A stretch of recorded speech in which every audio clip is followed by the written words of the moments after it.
આવી અક્ષરધામથી દેહધારી રહ્યા, આપ્યા સુખ અપાર ભક્ત જનને દિલે ધરીને દયા. કીધા ચારુ ચરિત્ર ગાન કરવા જેને કરુણા કરી, વંદો મંગલ મૂર્તિ ઉરધરી સર્વોપરી શ્રી હરિ. જેની સાધુ સુવાસે આજ જગમાં શ્રીજી સ્વરૂપે દિશે, ધર્મ જ્ઞાન વૈરાગ્ય ભક્તિ મહિમા એક એકથી શ્રેષ્ઠ છે. બોલે બોલે અમોલ શબ્દ મધુરા સાક્ષાત સુધાતો જરે, એવા સ્વામી હરિપ્રસાદ વિભુને સ્નેહે નમી સૌતરે. જેના દિવ્ય સુદિવ્ય જે ચરિત્રમાં વિલસી હરિ તો રહ્યા, સંબંધે થઈ શૂન્ય જે વિચરતા દાસત્વ ધારી રહ્યા. આપે અક્ષર સુખ ભક્ત જનને સુરદ બની સર્વદા, એવા સ્વામી પ્રબોધ દાસ ગુરુને ભૂલકા સહુ સેવતા. આજે મંગલકારી શુભ દિવસ છે. ભગવાન સ્વામિનારાયણે કરુણા કરીને મુમુક્ષુઓને અનંતકાળ સુધી સુખી કરવા માટે આજના મંગલકારી દિવસે સફલા એકાદશી, આ મંગલકારી દિવસે આજના દિવસે ભગવાન સ્વામિનારાયણે સ્વામિનારાયણ મંત્ર આપણને સૌને અર્પણ કર્યો. ભારતની ધરતી ખૂબ જ ભાગ્યવંતી ધરતી છે. ભગવાનના 24 અવતારો આ ધરતી પર પધાર્યા. વિશેષ કરીને ગુજરાતની ધરતી પર 5 અવતારોએ તો પોતાનું કાર્યક્ષેત્ર બનાવ્યું, પોતે આ ધરતી પર પધાર્યા અને આ ધરતીને વિશેષ કરીને પ્રાસાદિક કરી. છેલ્લે 244 વર્ષ પહેલા ભગવાન સ્વામિનારાયણ પધાર્યા, અદ્ભુત કાર્ય કર્યું. એમના જીવનકાળ દરમિયાન 6 મોટા મંદિરો, એમાં વિશેષ કરીને સૌથી પહેલું મંદિર એ અમદાવાદની ધરતી પર ભગવાન સ્વામિનારાયણે કર્યું. અને વિશેષતા એ મંદિરની એ છે કે એની જે જમીન છે એ સ્વામિનારાયણ ભગવાનના નામનો દસ્તાવેજ અંગ્રેજ સરકારે પોતે કરી આપેલો, અને એકમાત્ર દસ્તાવેજ ભગવાન સ્વામિનારાયણના નામનો છે તે આ અમદાવાદની કાલુપુરની મંદિરની જગ્યાનો છે. ભગવાન સ્વામિનારાયણ લક્ષાવધિ જીવના કલ્યાણને માટે આવ્યા.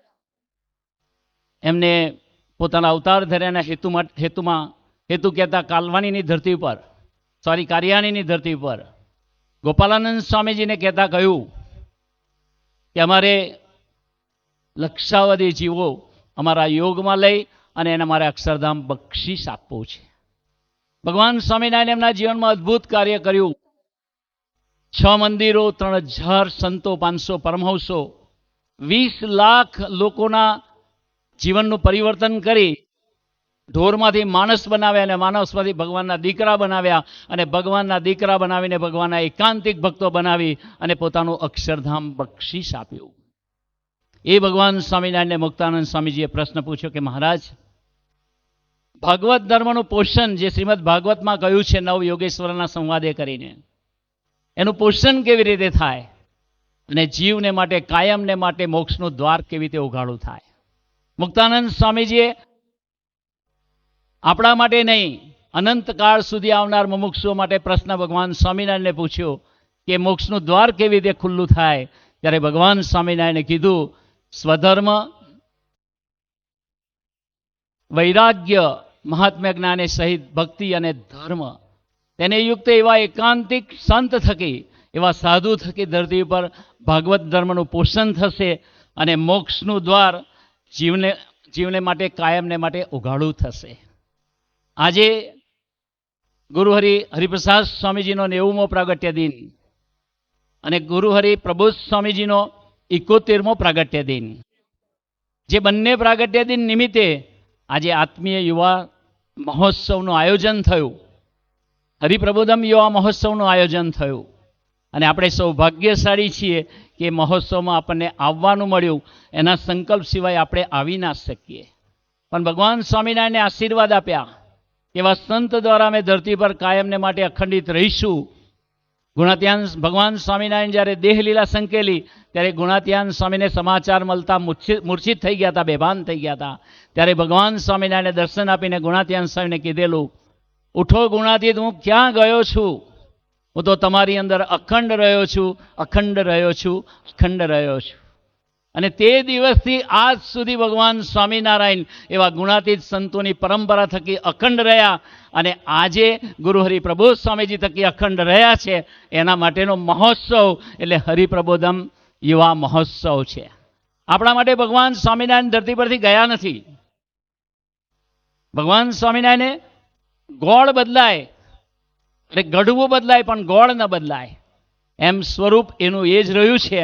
આજે જે સમાધાન, જે આશીર્વાદ ભગવાન સ્વામિનારાયણના સમયમાં મળતા, ગુણાત્યાન સ્વામી શાસ્ત્રીજી મહારાજ અને યોગીજી મહારાજના સમય મળતા, જે હરિપ્રસાદ સ્વામીજીના સમયમાં મળતા, એના એ જ મૂર્તિમાન આશીર્વાદ આજ પ્રબોધ સ્વામી મહારાજ થકી આપણને સૌને સ્વામીજી અને મહારાજ આપી રહ્યા છે. પ્રબોધ સ્વામીજી કેટલા નાનકડા લાગે છે, કેટલા સિમ્પલ સાધુ, પરંતુ એની સુવાસ કેટલી બધી. અમે લોકો 2022માં અમેરિકા ગયા હતા ગઈ સાલ. ત્યારે ત્યાં આગળ એક લોયર આવ્યા હતા. એ અમેરિકાના ટોપમોસ્ટ લોયરોમાંના એક મિસ્ટર જેક મુરે. પોતાના ચાર્ટર પ્લેન છે, ખૂબ વકીલાતની દુનિયામાં ખૂબ મોટું નામ છે એનું. પોતે જુઈશ છે. અને પ્રબોધ સ્વામીજીના દર્શન કર્યા. પ્રબોધ સ્વામીના દર્શન કર્યા પછી એને પૂછ્યું કે તમને શું ફીલ થયું? ત્યારે એક જ શબ્દ બોલતા હતા, અમેઝિંગ, અમેઝિંગ, અમેઝિંગ. પ્રકાશભાઈએ પૂછ્યું તમને શું અમેઝિંગ લાગ્યું? ત્યારે એમને કહ્યું કે એમની આંખો છે, his eyes are so powerful. એમની આંખો એટલી બધી પાવરફુલ છે કે જે આંખોમાં કમ્પ્લીટ ફિયરલેસનેસ છે, કે એક આંખોમાં કમ્પ્લીટ 100% નિડરપણું છે. એ આંખોમાં પાયસનેસ છે, કમ્પ્લીટ કહેતા પવિત્રતા છે. એ આંખોમાં જોઈએ તો ઠંડકના દર્શન થાય છે. અને એ વ્યક્તિએ કીધું, I can see his soul from his eyes, કે એમની આંખોમાંથી હું એમનો આત્માને જોઈ શકું છું અને અંતરમાં શાંતિનો અનુભવ કરી શકું છું. એ વ્યક્તિને પ્રબોધ સ્વામીજીના ઓરા એટલા બધા અસર કરી ગયા કે મંદિર, પારસીપની મંદિર એને છોડવાનું મન ના થાય. એ પ્રબોધ સ્વામીજીના શરીરમાંથી દિવ્યતાના એ જે ઓરા નીકળ્યા એ સુપર ઇન્ટેલિજન્ટ વકીલના દિલને પણ સ્પર્શ કરી ગયા. એવી રીતે કથન કરીને એક દીકરો ન્યુઝીલેન્ડની ધરતી પર છે અને skin specialist doctor mister Sam પાસે એ પોતાની ટ્રીટમેન્ટ કરાવવા ગયા. અને ટ્રીટમેન્ટ કરાવતા પહેલાં ભજન કર્યું 2 મિનિટ કે મને ભજન કરવા દો. તો મોબાઈલ ખોલીને પ્રબોધ સ્વામીજીની મૂર્તિના દર્શન કરતાં કરતાં ભજન કરતો હતો. ત્યારે એ ડૉક્ટરે પૂછ્યું કે શું જુઓ છો? તો કે અમારા પ્રિસ્ટ છે અને એને અમારા ગુરુ છે, એના અમે દર્શન કરીને ભજન કરીએ છીએ. એ ખાલી ફોનની અંદર પ્રબોધ સ્વામીજીનો પિક્ચર જોયું, એક મૂર્તિ જોઈ અને એને તરત જ કીધું કે દુનિયાની અંદર આ જેવી કોઈ આંખો નથી. આ આંખોમાં નર્યો પ્રેમ છે, આ આંખોમાં નર્યો નિસ્વાર્થ પ્રેમ છે. અને આમની આંખો જોઉં છું ત્યારે મને મારા પ્રભુ યાદ આવે છે. અને આ પ્રબોધ સ્વામીજીના ખાલી ફોટોગ્રાફિક દર્શન મોબાઈલની અંદર એ જોઈને એને કહ્યું કે આ દુનિયાની અંદર નિસ્વાર્થ પ્રેમની જો કોઈ ગંગા વહાવશે તો આ સાધુ વહાવશે. મારે પણ મને દર્શન કરાવો. પછી તો અનકોટની સભામાં એમને આમંત્રણ આપીને ગયા. ત્યારે તો પ્રબોધ સ્વામી ફિઝિકલી નહોતા પધાર્યા, પણ ત્યાં ભક્તોને યુવકો ભજન ગાતા હતા. એ લોકો કે આ ભજનને બંધ નહીં કરો. પછી એમને કહ્યું કે હિન્દુ ધર્મમાં જે શાંતિ છે, હિન્દુ ધર્મમાં જે સહિષ્ણુતા છે, હિન્દુ ધર્મમાં જે હેલ્પિંગ અધર્સની ભાવના છે, હિન્દુ ધર્મમાં નર્યો પ્રેમ ને કરુણા છે, એ કરુણા આ પ્રબોધ સ્વામીજી મહારાજ જેવા સાધુ થકી ધરતી પર સાકારિત થશે. માટે અમારે પણ હિન્દુ ધર્મ અપનાવવો છે. વિચાર કરીએ કે ન્યૂઝીલેન્ડની ધરતી પર પણ આવા ડૉક્ટરો હોવા છતાંય એક ખાલી મૂર્તિમાંથી જો આટલી અનુભૂતિ થતી હશે તો એ પ્રબોધ સ્વામીજી મહારાજ કેવા હશે. વાત કરી આગળ, આપણે કેટલી મોટી સંખ્યામાં સૌ યુવકો અહીં પધાર્યા છે, સૌ ભક્તો પધાર્યા છે. સમયનું શું ફળ મળે? 2008ની સાલમાં યુનિવર્સિટી ગ્રાઉન્ડમાં આવો જ યુવા મહોત્સવ હતો. ગુરુહરિ હરિપ્રસાદ સ્વામી બિરાજમાન હતા તે વખતે. મુંબઈનો એક દીકરો એક કોઈક સત્સંગીના કારણે યોગમાં આવ્યો. પછી એને મને કહ્યું કે સ્વામી, આ દુનિયાનો થર્ડ ક્લાસ માણસ હું છું. મેં કહ્યું શું થયું? તો કે મને 24 કલાક એટલે જેટલા કલાક જાગું છું એટલા કલાક સ્મોકિંગ કરું છું. દારૂ પણ અખંડ પીવું છું. 36 તો મારી ગર્લફ્રેન્ડ છે. પણ આ સભામાં હું આવ્યો તો મને લાગ્યું કે મારે સુધરવું જોઈએ, પણ મારી તાકાત નથી હું સુધરી શકું. પછી અમે એને કહ્યું કે તું આ 2008ના જે સમયો છે અમદાવાદનો યુનિવર્સિટી ગ્રાઉન્ડ એ મહોત્સવમાં તું આવ. એ મહોત્સવમાં જ્યારે આવ્યા અને પછી એને જગ્યા ના મળી તો છેક છેલ્લી રોમાં એને જગ્યા મળી અને ત્યાં બેઠા હતા, પણ મહોત્સવના દૂરથી દર્શન કર્યા. ગુરુહરિ હરિપ્રસાદ સ્વામીજીના દર્શન કર્યા, મહોત્સવના દર્શન કર્યા. અને એ મહોત્સવમાં એક વાત એવી થઈ કે જે વ્યક્તિને જેવા થવું હોય, જેવા ધારે તેવા બનાવે એવા પુરુષ આજે આ પ્રગટ છે. જેને કોઈ વસ્તુ નડતી હોય, કોઈ વ્યસન નડતું હોય, કોઈ કુઆદત નડતી હોય, કોઈ સ્વભાવ નડતો હોય, કોઈ પ્રકૃતિ નડતી હોય, કોઈક આવી જીવનમાં ગંદકી નડતી હોય, તો કે આ સભામાં સંકલ્પ કરો તો ગુરુહરિ હરિપ્રસાદ સ્વામીજી એવા છે કે વ્યક્તિને એના દોષ સ્વભાવ જોઈ અને નિર્દોષ અને પવિત્ર બનાવીને પોતાની ગોદમાં સ્વીકારી લેશે.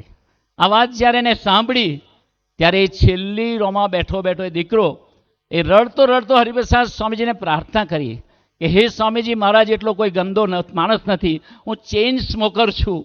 દારૂ મેં એટલો બધો પીધો છે, પાણી પીધું જ નથી, અને કેટલી બધી દીકરીઓ સાથે મેં વ્યભિચાર કર્યા છે. આવું મારું અંતઃકરણ છે. હું માણસ થઈ શકીશ અને મારે ભક્ત થવાની તો કલ્પના પણ નથી આવતી, પણ આટલા બધા હજારો યુવકો પવિત્ર જીવન જીવે છે, એમાં મારો નંબર તમે લગાડશો? એમ કરીને એને પ્રાર્થના કરી અને રડતો જાય ને પ્રાર્થના કરતો જાય. સમયો તો પતી ગયો, પણ બસમાં બેસીને જ્યારે બોમ્બે પહોંચ્યો ત્યારે એને પહેલી સભાને અઠવાડિયા પછી એ દીકરાએ સભાની અંદર વાત કરી એમ કે સ્વામીજી મારી પર શું કૃપા કરી કે મારી તાકાત નથી હું સિગરેટને છોડી શકું, મારી તાકાત નથી આ બધી દીકરીઓને હું ભૂલી શકું, મારી તાકાત નહોતી હું દારૂને ભૂલી શકું, પણ સ્વામીજીને મારી ખાલી એક માત્ર સમયમાં પ્રાર્થના કરી, જેના ફળ સ્વરૂપે આજે મને સંકલ્પ નથી ઉઠતો. એ 36 દીકરીઓના ફેસ યાદ નથી આવતા. મને સ્મોકિંગ કરવાનો વિચાર નથી આવતો, દારૂ પીવાનો વિચાર નથી આવતો. અને એથી વિશેષ આજે એ દીકરાની અંદર એટલું બધું પરિવર્તન થયું કે આજે 150 દીકરાઓને એ પવિત્ર જીવનની પ્રેરણા આપે છે. તો આ મહોત્સવનું ફળ છે. ગુરુહરિ પ્રબોધ સ્વામીજીને એક સેવકે પૂછ્યું, એક વિદ્યાર્થીએ, કે મારે આજે જીપીએસસીની એક્ઝામ છે, 7મી જાન્યુઆરીના દિવસે છે અને સેન્ટર મારું ભરૂચમાં આવ્યું છે, હું શું કરું? ત્યારે ડ્રોપ લેવા એવી પરિસ્થિતિ નહીં. સામાન્ય ગરીબ ઘરનો વિદ્યાર્થી 2-3 લાખ રૂપિયા ખર્ચો કરીને માળ અભ્યાસ કરેલો જીપીએસસીની એક્ઝામ માટે, અને 7મી જાન્યુઆરીએ જ એની ડેટ આવીને તે પણ ભરૂચમાં સેન્ટર આવ્યું. પ્રબોધ સાહેબને પૂછાયું હું ડ્રોપ લઉં? પ્રબોધ સાહેબ કે ના, ડ્રોપ નહીં લેવાનું. જેવી એક્ઝામ પતે અને ઉબર કરીને સીધો સમયમાં આવતો રહે છે. હવે ભરૂચથી અમદાવાદ આવતા 2-3 કલાક થઈ જાય. પ્રબોધ સ્વામી કે કદાચ સમયો પતી ગયો હશે અને બધા ભક્તો ઊભા થઈ ગયા હશે તો કે ચરણની રજ માથે ચડાવીશ ને તો પણ તારું કામ થઈ જશે અને તારા માટે સમયો પ્રભુ ઉજવાઈ નાખશે. તો એ ચરણ રજની પણ એટલો બધો મહિમા છે. એનું કારણ ભગવાન સંત દ્વારા પ્રગટ ધરતી પર વિચરણ કરે છે અને એ સંત સદા દિવ્ય સાકાર છે.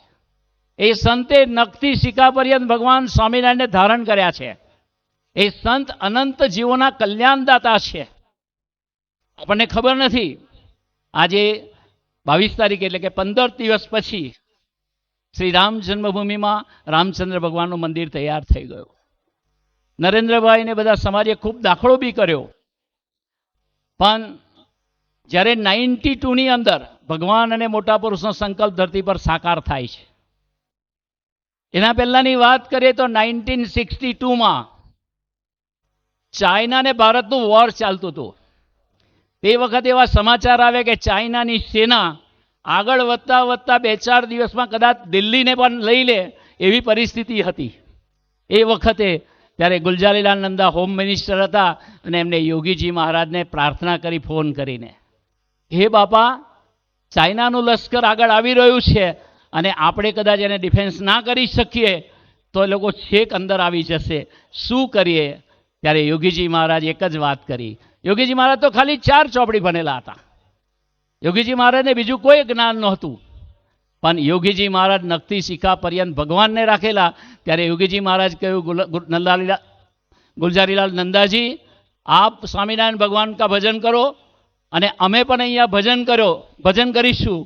આજે રાત્રે ભારતની રક્ષા કરવા માટે સાક્ષાત હનુમાનજી બોર્ડર પર જશે ને રક્ષા કરશે.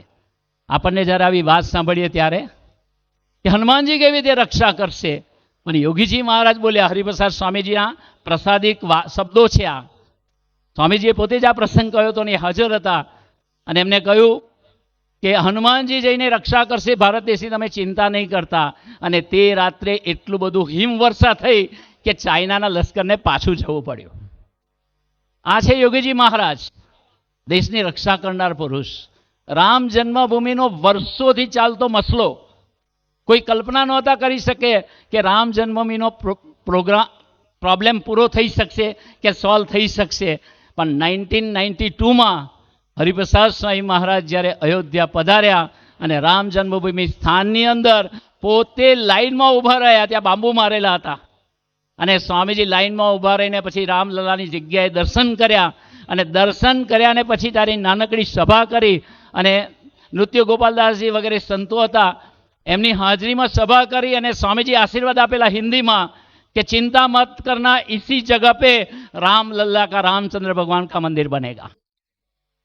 ત્યારે કોઈ પોસિબિલિટી નથી દેખાતી, પણ એ વિડીયો પણ છે.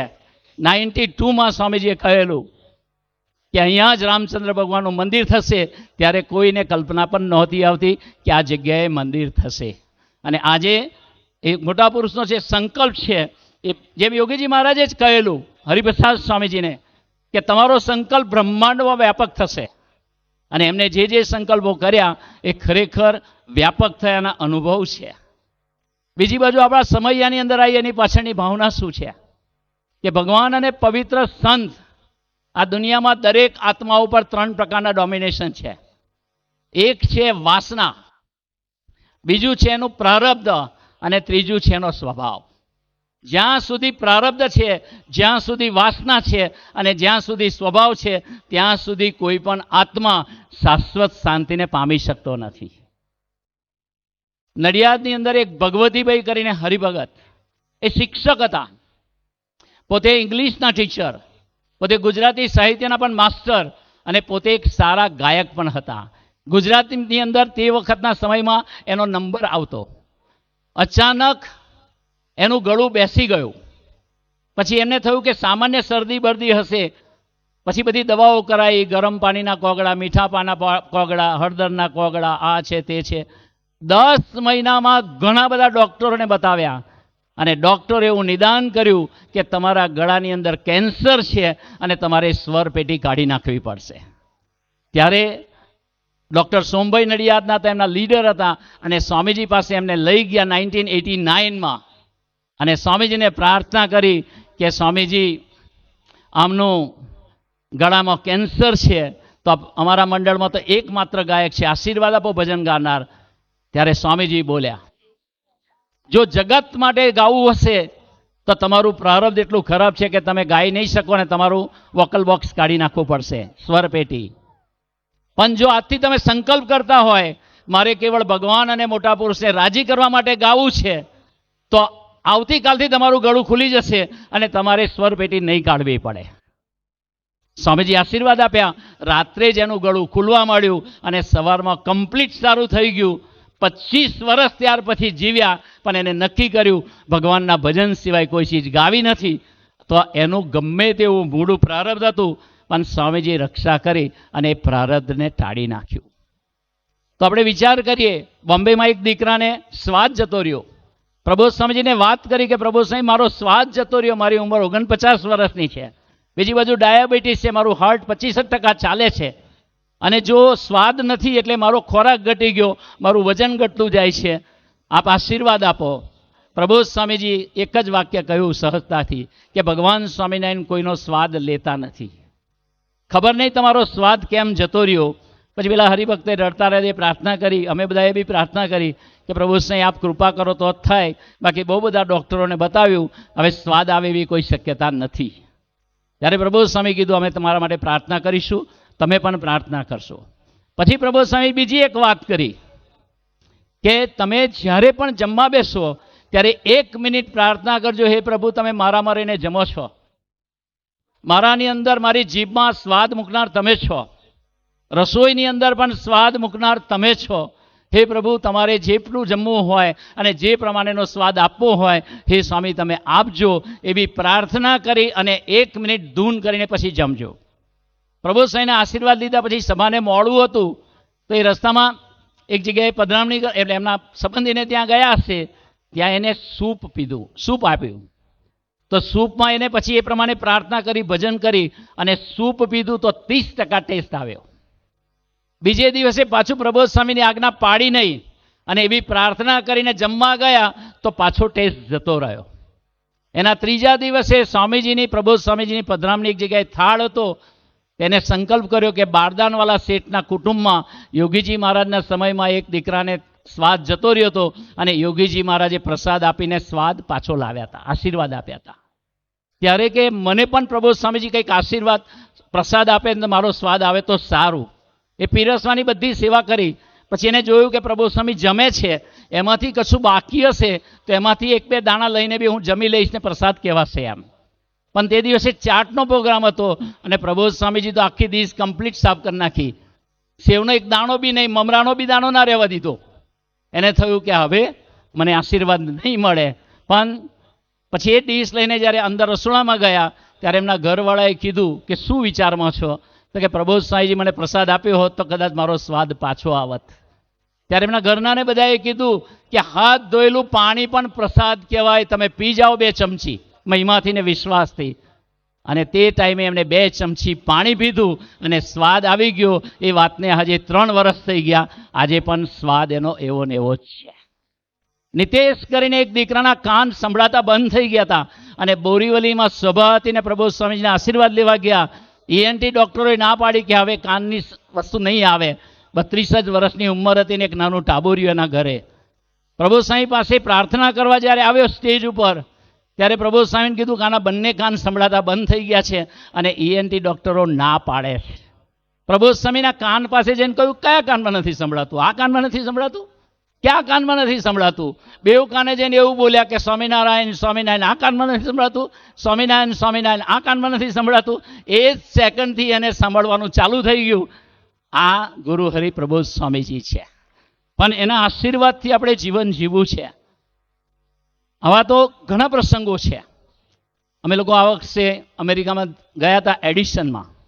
અહીં નડિયાદના વિનુભાઈ કરીને એક ભગત છે, એને 2018માં પણ અમે ગયા હતા. 2018માં એને ચક્કર આવે ને બધું થતું હતું. પછી એના MRI ને બધું કરતાં બ્રેઇનની અંદર ખબર પડી કે 6.2 સેન્ટીમીટરનું એક ગાંઠ છે, ટ્યુમર છે. અને એ ટ્યુમર બધી ઓપ્ટિક વેન્સ છે અંદર, એની અંદર ચોંટીને ફસાઈ ગયું છે. એટલે શું કરીએ? કારણ કે લાઈફ હાર્મફુલ હતું, સર્જરી કરાવે તો પણ બચે ના બચે, ડિસેબલ થાય એવી પરિસ્થિતિ હતી. ગુરુ હરિપ્રસાદ સ્વામીજી પાસે એમને પ્રાર્થના કરી, એમના ઘરવાળાએ પ્રાર્થના કરી કે બાળકો નાના છે, સ્વામીજી રક્ષા કરજો. સ્વામીજી કે મહારાજનું ભજન કરજો, અમે બી પ્રાર્થના કરીશું અને સર્જરી કરાવી નાખો. 2018માં સર્જરી કરી ત્યારે એ ડૉક્ટરે બહુ પ્રયત્ન કર્યો સર્જરીમાં, પણ એ ટ્યુમર ખાલી 70% કાઢી શક્યા અને 30% ટ્યુમરના જે પોર્શન હતો બિનાઇન હતું કે નોન કેન્સરસ હતું, પણ એ વેનની અંદર એટલું બધું ફસાઈ ગયેલું એ ટ્યુમર નીકળી ના શક્યું, 30% રહેવા દેવું પડ્યું. પણ ડૉક્ટરે કહ્યું રિકરિંગના ચાન્સીસ છે, ફરી આગળ વધવાના ચાન્સીસ છે. 2022માં એ પાછું ટ્યુમર વધીને જે 30% બાકી રહ્યું હતું એ વધીને 50% થયું. એટલે એમાં બધું ફ્લુઇડ ઇમ્બેલેન્સ થયું, એટલે પાછી હાલત એની એ થઈ. તો તે વખતે ડૉક્ટરને બતાવ્યું ત્યારે ડૉક્ટરે કીધું કે આ ગાંઠ વધી ગઈ છે અને ફરીથી સર્જરી કરવી પડશે અને સર્જરી બહુ રિસ્કી છે.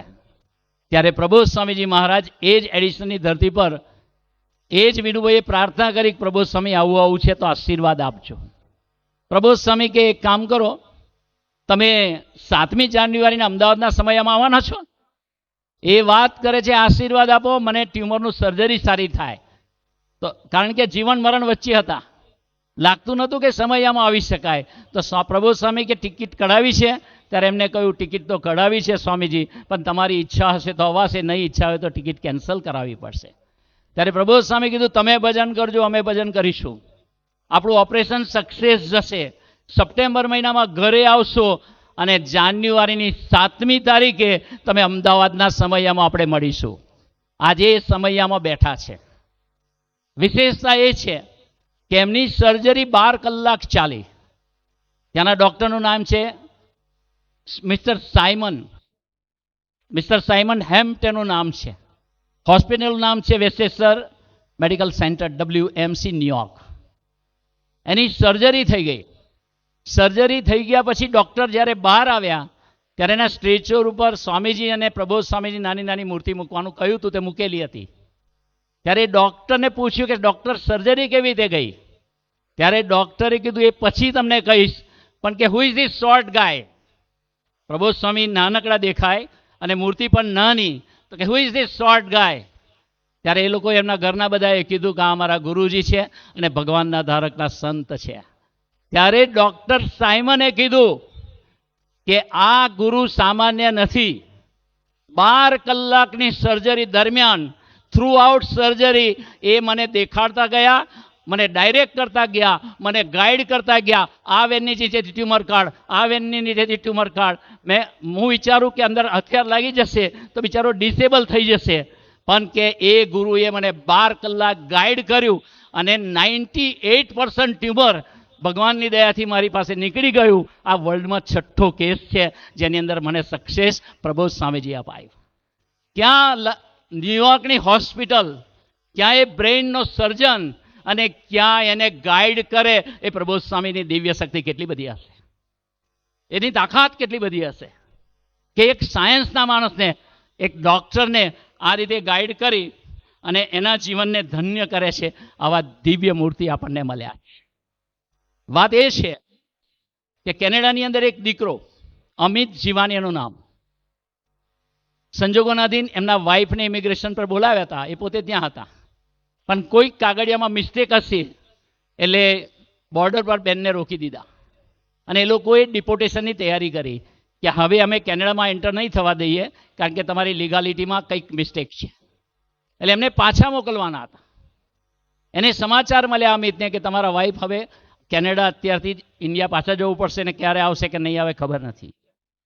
ત્યારે એને અલૌકિકભાઈ કરીને એના મિત્ર છે જે ઇમિગ્રેશનનું કામ કન્સલ્ટિંગ કરે છે, જે અમદાવાદના છે.